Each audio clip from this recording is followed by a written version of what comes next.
So good evening, welcome. This is going to be probably one of the most useful presentations we could offer at the Institute. As I just learned from Kristin, one of citizenships she's going to discuss is up for sale now. So there is a $50,000 off from Antigua, right, in citizenship. So this is going to be a discussion of well, you will explain, So what happens when smaller and not so smaller countries offer their citizenship for sale? This is a new trend in global affairs, which complements, in a sense, the mobility of labor. So Kristin Surak is a very fine example of sociology. Yesterday, actually, one intrepid or very naive undergraduate asked what was the difference between sociology and political science. And we had to answer that we have Karl Marx, Max Weber, and Emil Durkheim, and they don't. But we also have people like Kristin Surak. She wrote originally probably the definitive book on the Japanese tea ceremony. So if you are into questions like how do the Japanese make themselves so Japanese, so that they believe it and they're very believable to the rest of the world, that they're very, very Japanese.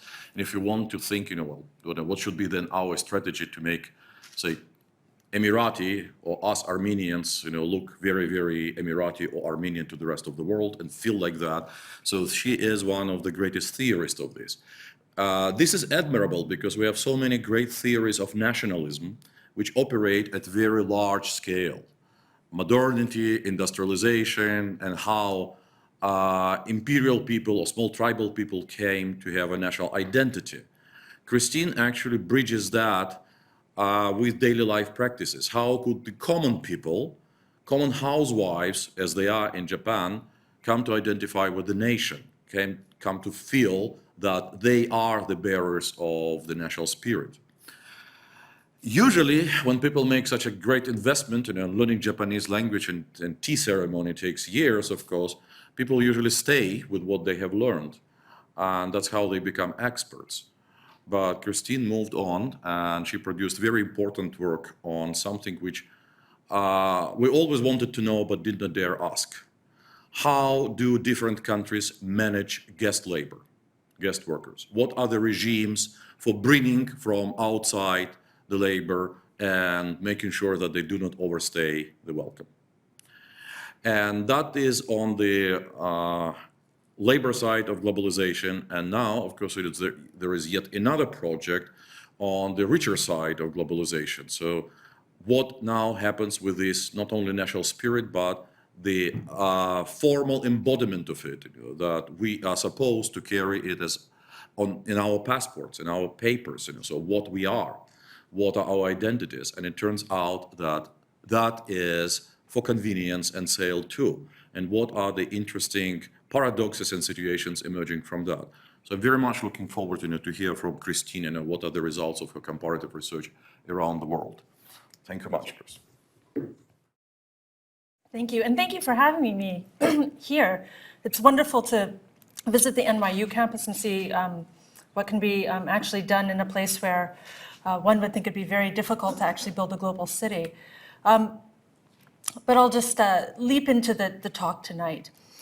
Almost 30 years ago, Gary Becker, the Nobel Prize-winning economist, proposed selling the right to immigrate to the United States. For $50,000, potential residents could leap bureaucratic hurdles and bypass long waiting lists on a speedy entry ticket to America. The fast track to citizenship that Becker proposed would do more than simply bring in needed revenue for immigration services, always starved in the US. Most importantly, the price tag on entry would ensure that the people joining the national club would be the driven go-getters poised for success. Now, Becker didn't want to completely shut out the poor. They could wait in line as usual, or, he suggested, the government or employers might loan them the money to pay for entry, a sort of modern indentured servitude. Now, of course, all countries screen immigrants. In the past, race or national origins were crucial for determining who was allowed in. Nowadays, typically skills or familial relationships are more important. But if countries are going to have selective immigration policies, they never let everyone in, why not screen based on money? Now, for many people who think of citizenship as a sacred bond between a person and a state, Becker's proposal may seem rather shocking. I mean, how could you possibly put a price tag on loyalty, identity, reciprocal obligations that constitute national belonging? Well, a number of countries do just that, which may not be a surprise in a place like Abu Dhabi. In the UK, one can invest £2 million in government bonds or company shares to qualify for an investor visa that secures the right to reside in Britain. Investing an extra £3 million will take 1 year off the wait for permanent residence and citizenship. Now, if that sounds like a pretty steep price tag, £2 million, £5 million, the end cost to investors isn't. Once they have permanent residence or a UK passport, they can simply cash out of the investment, significantly lowering the effective cost. In fact, one report submitted to the Home Office estimated that the real cost of permanent residence in the UK on an investor visa is only about £22 million. Now, by those calculations, permanent residence and eventual citizenship is a bargain compared to the US's EB-5 program. The US sells residence now too. Becker was pretty precocious in his proposition. For a business investment of just $500,000, if it's in an area of high unemployment, and Beverly Hills counts, you can get an EB-5 visa, which gives the right to live in the US, and you can apply for a green card just after 2 years. Now, if you don't want to drop $500,000, you might be able to find an American bank to loan you the money.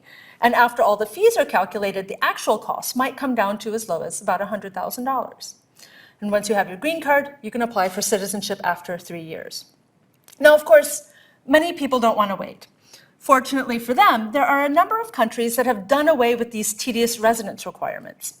For an investment of 2.5 million euros, you can get citizenship in Cyprus for the whole family within 90 days. 5 Caribbean islands offer the same for around $250,000. And as Georgi mentioned earlier, Antigua has a sale on until June that knocks $50,000 off, so you can get it for just $200,000.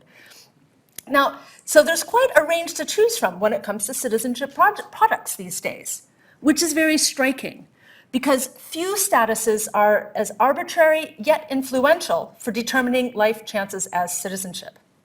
Over a century ago, the inequality within countries was much greater than the inequality between them. That is, for example, in the American case, the gap between the richest and poorest Americans used to be much greater than the gap between, say, Americans and Haitians. Now the situation is reversed.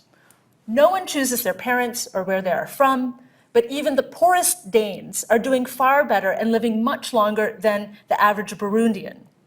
To have been born in Copenhagen rather than Bujumbura is, in the words of political theorist Eilish Shachar, akin to winning the birthright lottery.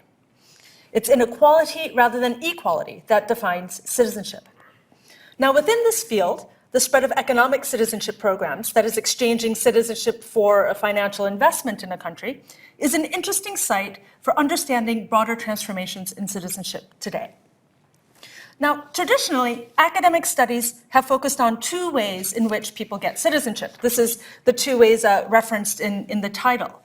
The first is jus soli, the law of the soil. That is, membership in a country is given to all people born within the territory. The second is jus sanguinis, that is the law of blood. Membership in a country is given based on descent. Now, much of the literature on this kind of pits one against the other. The idea that jus soli is more open, jus sanguinis is more closed, etc. But the reality, if we look at it, is really much more mixed. So the US is often taken as this paradigmatic, law of the soil case. If you're born in America, you get American citizenship. But it also extends citizenship to the children of nationals residing abroad. That's jus sanguinis in action. And prototypical law of the blood countries like Japan will give citizenship to orphans orphans found in its territory of unclear parentage, jus soli. So indeed, there are many different grounds on which citizenship can be extended, not merely blood and soil. These include adoption, public service, military service, marriage, etc., and exchanging citizenship for financial investments. What might be termed jus pecuniae, the law of money, is just one of these. But of course, it's not without controversy. Now, economists, unsurprisingly, tend to be all for it. Like in the Becker example I brought up earlier. For them, citizenship is little different than anything else that might be commodified and traded on a market. Quibbling comes down to program design. Do you try to set up a price system with specific targets in order to maximize immigration's economic potential, or do you use an auction, for example? But the idea is that those willing and able to pay have desirable characteristics that any nation would want, and that would keep members off of welfare programs. On the other side are the anxious political theorists who are very concerned about what selling citizenship will do to democracy. They stand aghast. How can you possibly give migrant millionaires who have never entered a country a right to vote and a stake in the nation? They wonder.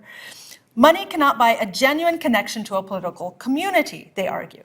Selling citizenship is akin to selling the vote and political influence. Allowing market processes to determine who is a member degrades the meaning of membership, they argue. Now, despite these normative differences, the economists and the political theorists tend to share similar limitations, and I'll just mention one, but it's a big one tonight. Typically, both sides assume that citizen investors plan to immigrate and settle in the new country. It is the investor as immigrant that produces either long-term economic gains or democratic threats, when actually these are global movers. It's rarely a straight line trajectory that applies to the sorts of people seeking an additional passport.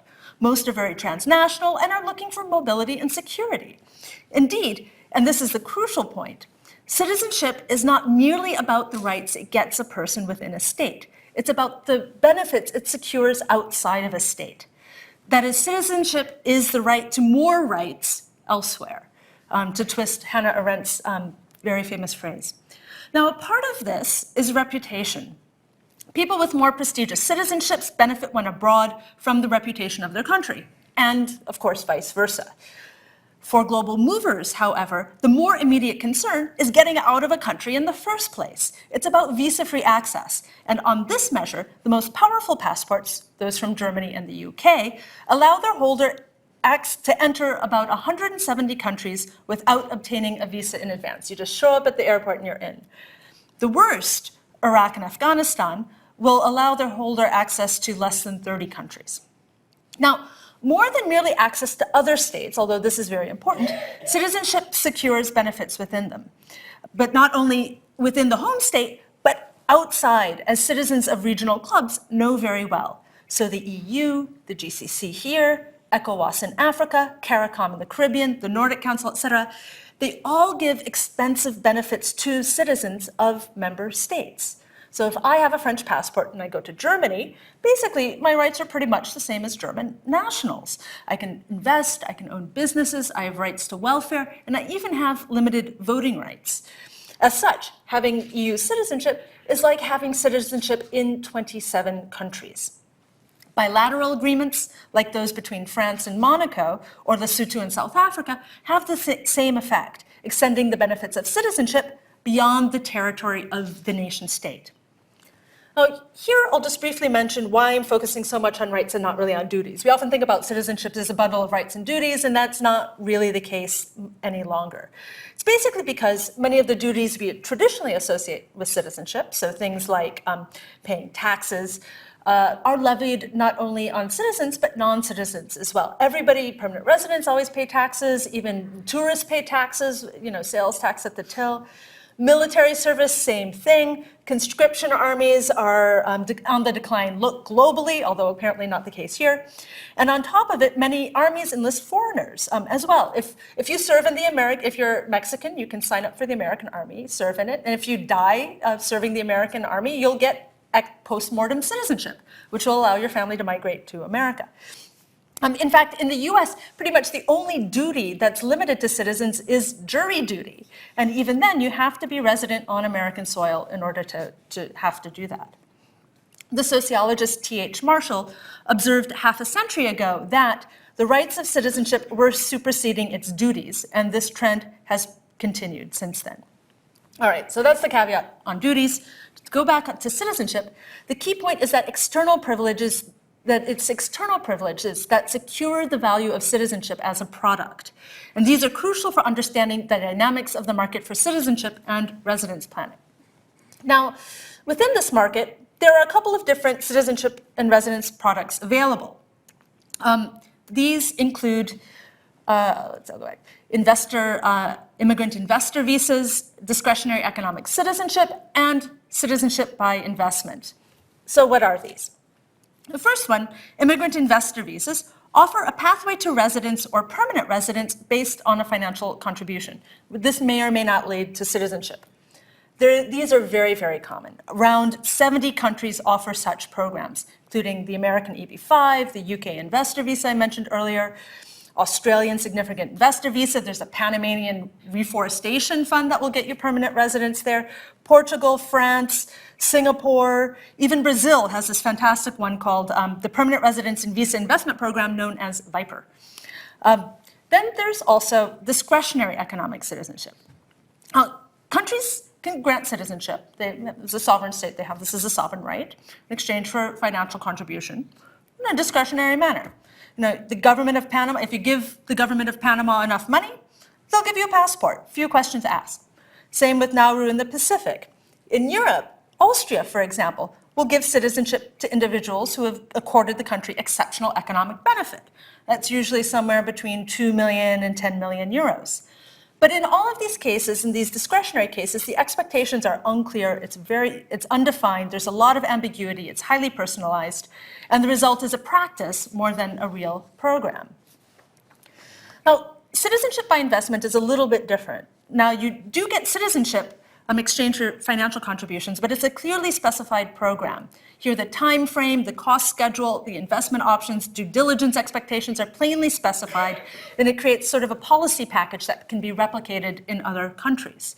Now, there's a bunch in the Caribbean, which I've noted. Some have gone from discretionary programs to more formal programs.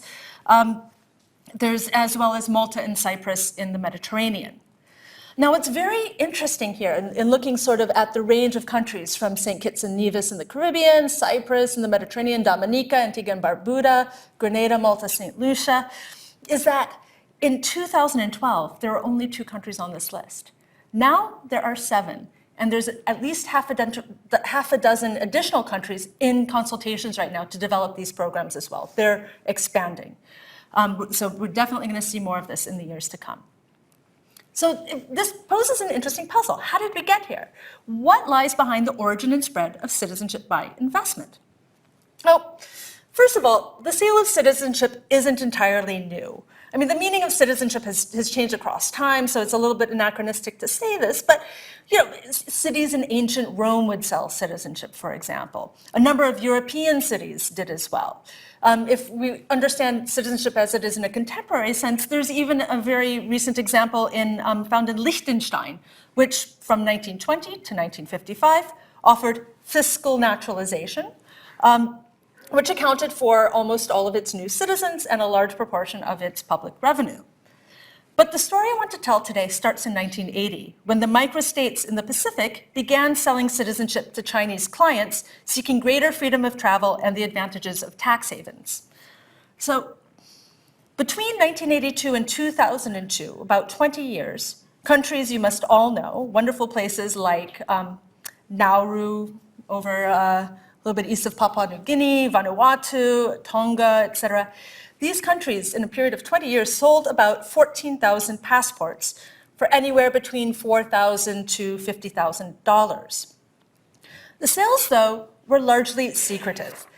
In Tonga, for example, the law was revised in 1984 to give the king full discretion to naturalize foreigners. What happened? Middlemen started opening up shops in Hong Kong, and they sold about 8,000 passports. But all of this went on outside of the knowledge of the Tongan Immigration Office. It was all kind of, the king could do this, but it wasn't really formally done, and not a lot of people really knew about it. The proceeds from the sales ended up in bank accounts in America and other places, not really going back to the country. And when news got out, there were enormous public protests in Tonga. There are never enormous public protests in Tonga, but this is the only case of them. And they brought down the government. It was really astounding. Now, all of this, selling passports in a fairly discretionary manner, wasn't too unusual in the region at the time. And there was a lot of shady business going on with sort of international criminals popping up with Tongan or Vanuatuan passports at airports and things like that. But we see then by the mid-'80s, then these sorts of discretionary channels moving outside of the Pacific. So in 1984, St. Kitts opened up a channel for economic citizenship, and 1 year after its independence from the UK. Lesotho in South Africa opened up a shop in Hong Kong. Belize and Grenada started selling citizenship informally, which stopped in 2001 after the US pressured them following the September 11th attacks. And even, actually, interestingly, Ireland opened up fiscal naturalization in 1989. What you could do is pay the government a certain amount of money, and they declared this created Irish associations, and you could become an Irish citizenship. Lasted about 10 years, in part because of fraud, in part because there weren't any clear economic benefits. So this is the story of the 90s, sort of programs opening and closing. Now, all of these countries involved at the time, with maybe the exception of Ireland, were quite small, pretty marginal. But they were very quickly joined by countries at the global core in the North Atlantic. There were the economic powerhouses, like Canada, the UK, and the US, but they didn't offer citizenship, but permanent residence. You still had to do the time to become citizenship, but in practical effect, it wasn't too different from these other options. So we go from the discretionary economic citizenship in the 80s to immigrant investor visas at the global core in the late 80s and early 90s. And here the story begins with Canada, which has long been a leader in immigration policy. So many countries today use point systems to recruit highly skilled labor. All of this started in Canada. Canada started multiculturalism as well, cutting edge of immigration policy. And Canada, too, was the leader in investment migration.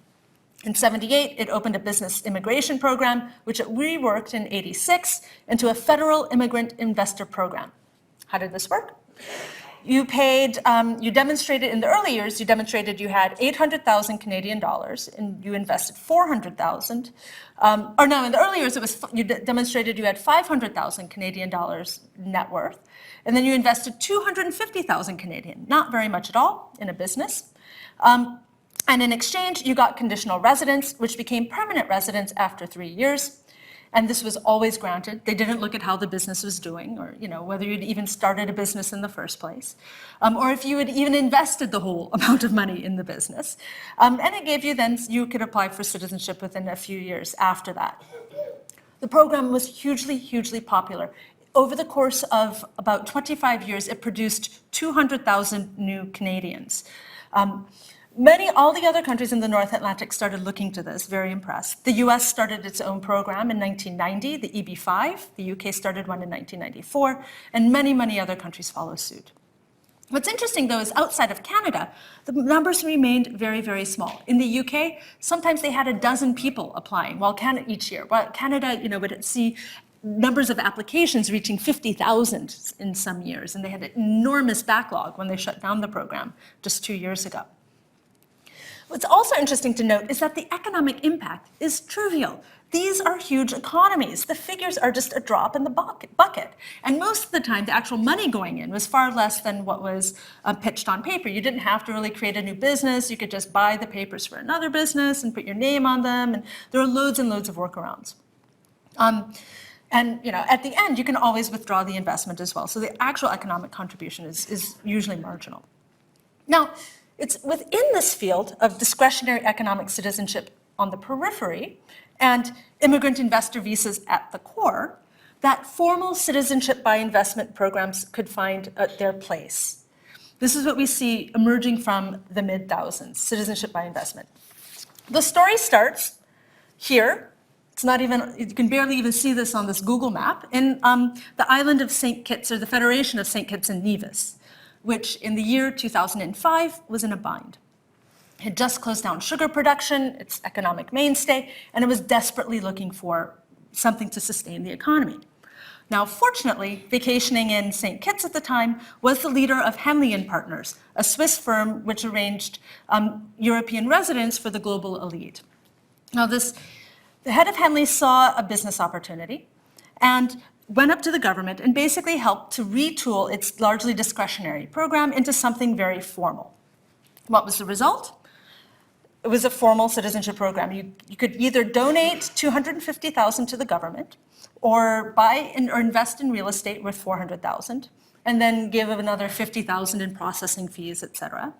Go submit to a background check, and you could become a petitioned citizen within 90 days. You didn't even need to go to the country. You could pay to have the representatives flown out or go to a local embassy and get sworn in.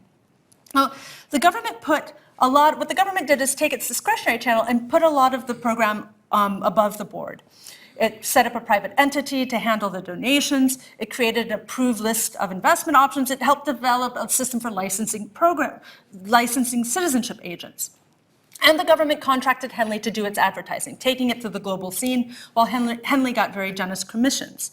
It started citizenship conferences, advertised in The Economist, set up citizenship passport rankings, gave out global citizen awards, started a global citizen magazine. But most importantly, it promoted the program among personal wealth managers, as well as global banks and accounting firms. And they would line up petition citizenship alongside the investor visa options in places like Canada as legitimate options for lifestyle and wealth planning. What it did was it saw these not as a murky venture, but a legitimate option.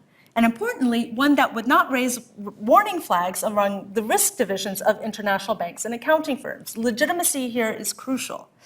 Then, in 2009, came the big bonus. St. Kitts got visa-free access to the EU. Now, if you're a Russian oligarch or Chinese nouveau riche, this is great. Financial planners working with clients looking to get, for example, citizenship in Canada would put them on a Kittian passport for 5 years while they were waiting for their Canadian citizenship. So we see this kind of mixing of different citizenship options. And all of this has been great for St. Kitts. If we look at, I don't know if you'll be able to see the numbers, but if you look at the number of naturalizations, there were only about 20 in 2006 as the formal program is being created. Now there's over 2,000 new citizens being inducted every single year. In 2006, the program receipts were about 1% of GDP. Now, they're nearly 40% of GDP. It's been a huge, huge success. It's much bigger than even the tax revenue in the country. Now, this model, which was crafted by Henley and Partners, promoted them and has been promoted by them as well, has quickly spread. As you can imagine, I mean, if you can get 40% of your GDP from this. So in the Caribbean, now Antigua and Grenada have developed programs in 2013. Dominica restructured its program in 2014. And St. Lucia got on board this year with the brand new citizenship program. Mediterranean became a center of sales. Henley and Partners took its model to Malta, where it started a program in 2013 where you could get European citizenship for just 1.2 million euros. Malta joined Cyprus, which retooled its program in 2007 to create a formal program as well. In Cyprus, the price point is a little bit higher, but you can get your whole family in for 2.5 million euros, and it's a little bit quicker. Cyprus, they'll do this in under 3 months. Malta, it takes at least a year. By now, though, the citizenship industry is really big business. Bloomberg estimates that about $2 billion were spent on citizenship and residence planning last year. But to understand how we got there, we need to look at the emergence of citizenship by investment programs within a broader field at a distinct historical juncture. So to kind of break down the transformation to create this market, first is the environment. We have the spread of discretionary channels, which gave lawyers something to work over into a particular product, which could be set aside alongside formal investor visa programs, which were seen as very legitimate in these core countries. This then became an option to maximize mobility and flexibility. Second is supply.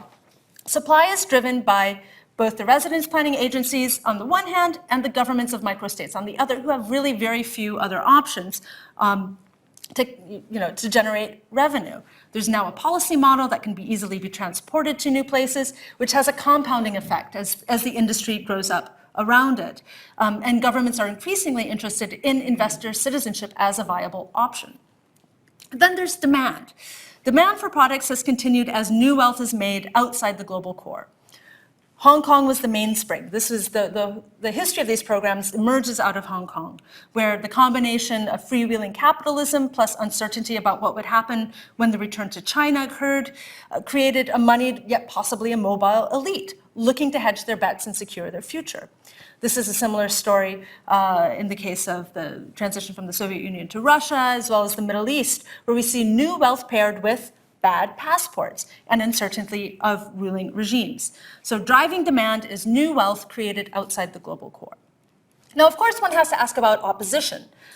These schemes are typically controversial, but direct challenges within countries have typically been muted. Opposition parties, usually in an election year, will be very, very critical of the programs, calling them cash cows for the ruling party and complain about graft, etc. But once opposition parties get elected, they never get rid of them. This has happened over and over in the Caribbean. Public opinion tends to be varied. Some people don't like the idea of selling their birthright, call it prostituting the nation.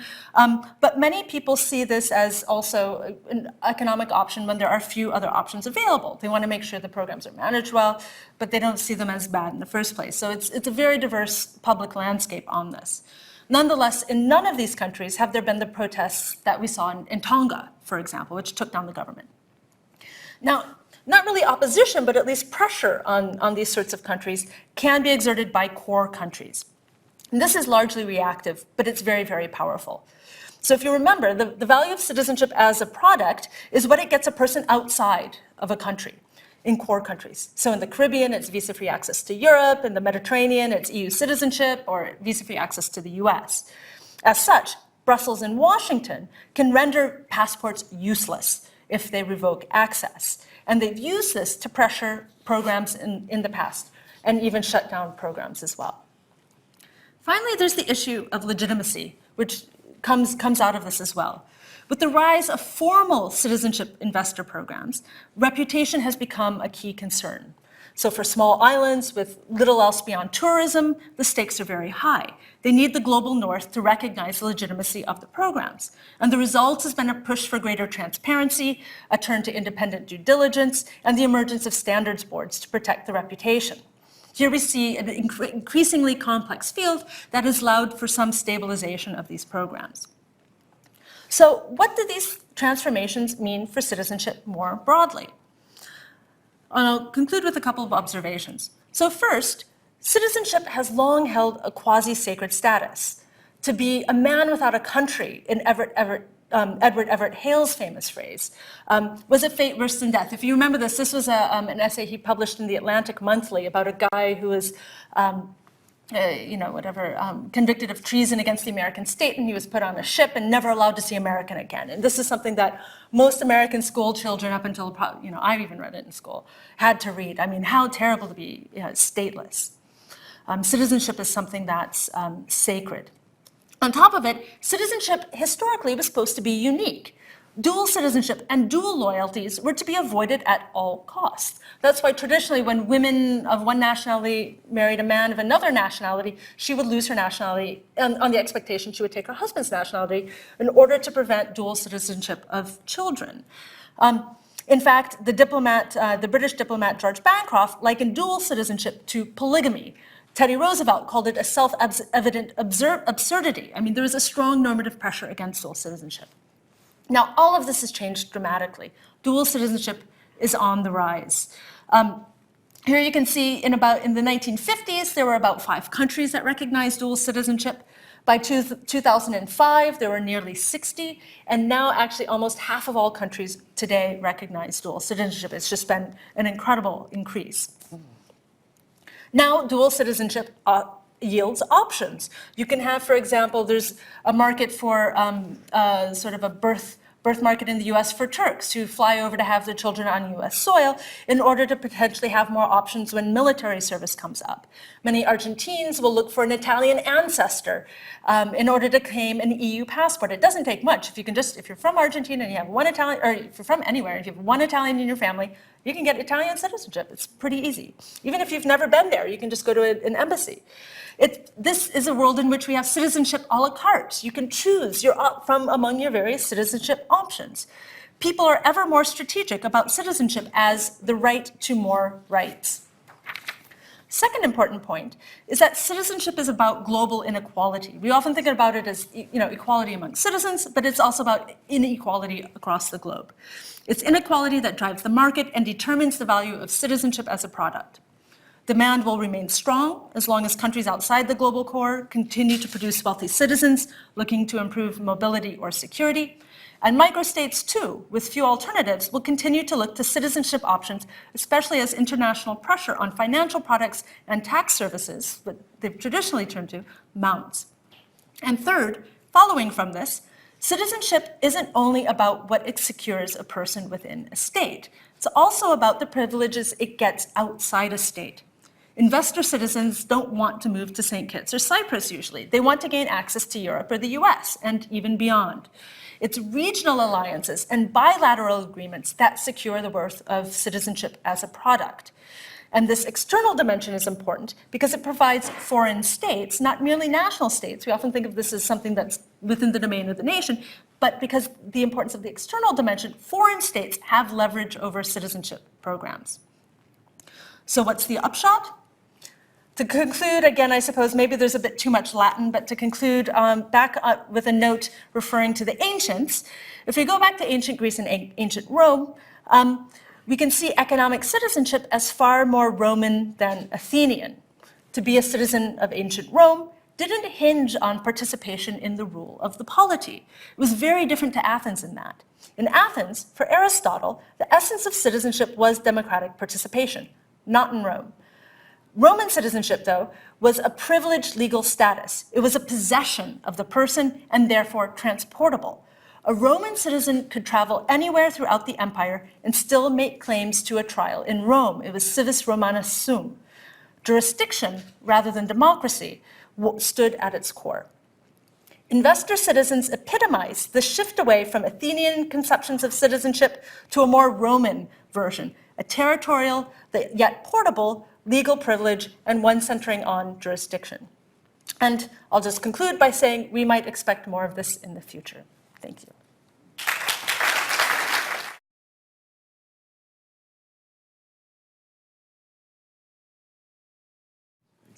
Yes, please use the microphone. Yeah. It's more of a comment than a question, but for places as small as St. Kitts, it seems like if you're never going there, you never even have to go there to swear in.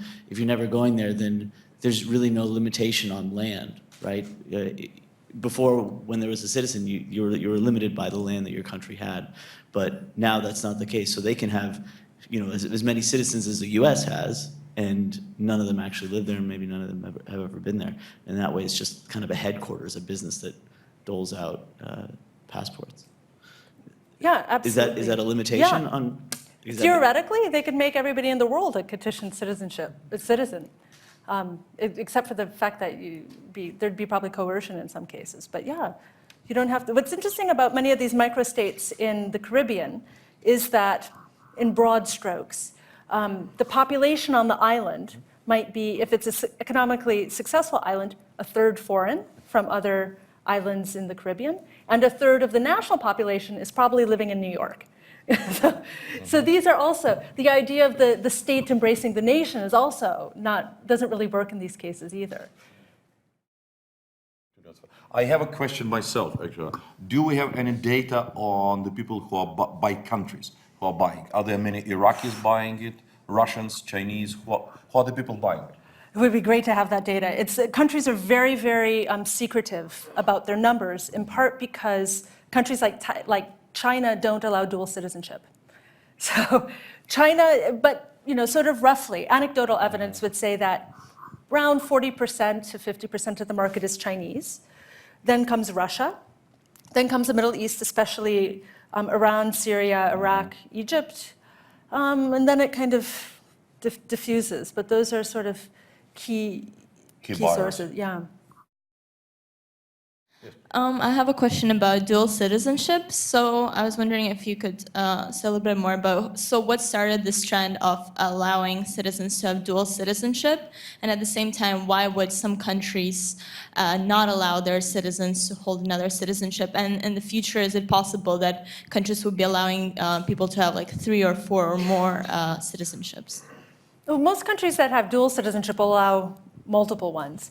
The UK was the first to really recognize it. And then there's something of a domino effect. Because once one country allows dual citizenship, it's easier if the other country does. I mean, traditionally, many countries have a sort of, no, we're just not going to pay attention and allow this to sort of de facto happen. So to some degree, it was countries deciding to regularize that and recognizing that people are mobile. This is just simply more effective. But, for example, Germany, large population of Turks there for several generations. Germany doesn't allow dual citizenship, which becomes a very big issue. And it's become an election issue. And those probably be increased pressure for it to go and continue on. So there is something, once one country in a region starts doing it, other countries in the region start doing it. I have a question about tax law, how it fits in with this, because it seems like some Caribbean countries are using it purely as an economic gain as opposed to a philosophical spread of their ideas. Are countries that are offering these type of investment schemes also adjusting their tax laws? I mean, the U.S. is very good at taxing citizens abroad. It's probably my only buy-in to my duty to that country is that I pay taxes there. Are these other countries that are offering buy-in, looking at their tax law and taxing citizens abroad, or is that they're just gaining revenue from the one-time buy-in and not developing a long-term revenue stream? Yeah, it's usually the one-time buyer. They would love to see people continue to invest in the countries. I mean, these are countries that are not doing very well. I mean, they have very few resources. They're very small, populations between 50 to 100,000. And they would love to see a continuing creation of connections between economic citizens in the country, although that's, most people aren't really, interested in that. They almost always have very favorable tax regimes. No inheritance tax, very low income tax, low corporation tax. So if you start locating things there as well, it can be beneficial too. But no country beyond the US has this kind of global taxation regime. France has talked about it, but I don't know if it'll. And this is a second comment about duty. Someone like Severin in Singapore is now a Singaporean citizen. He won't lose it, but if he has a son born there and that son doesn't do conscription at age 18, his son will lose his citizenship. So are there other countries that have that kind of commitment for the next generation that is tied into citizenship? That's interesting. There was always, in the Caribbean, there's been a historical debate about whether economic citizenship could be passed down within the family. And now the legal precedence is towards, yes, it's inheritable. But there's, I mean, I'm surprised that I would assume his son would have to do military service anyways if his son is born is a Singaporean I don't know if he has a son born there, but if he did, it would be, that's a requirement there. You can lose your citizenship if you don't. I mean, in many places, it's not unusual to have tiered citizenship. So I know less about the Kuwaiti case, but from what I understand, if you become Kuwaiti through marriage or through naturalization, you've got a very different set of rights than native-born Kuwaitis or so. So I think these, too often citizenship is seen as a homogeneous status when very often in practical realms it's tiered. It seems like on the face of it that these richer countries or with the desirable citizenship are actually doing these poorer sort of people a great favor by allowing them these new privileges and new duties. But isn't the total resultant of this, the whole operation, is a brain drain from the poorer countries to the richer countries? And even you're depriving them from even those with some economic power. So isn't the total resultant that those poorer countries are losing the wealthiest and the most skillful?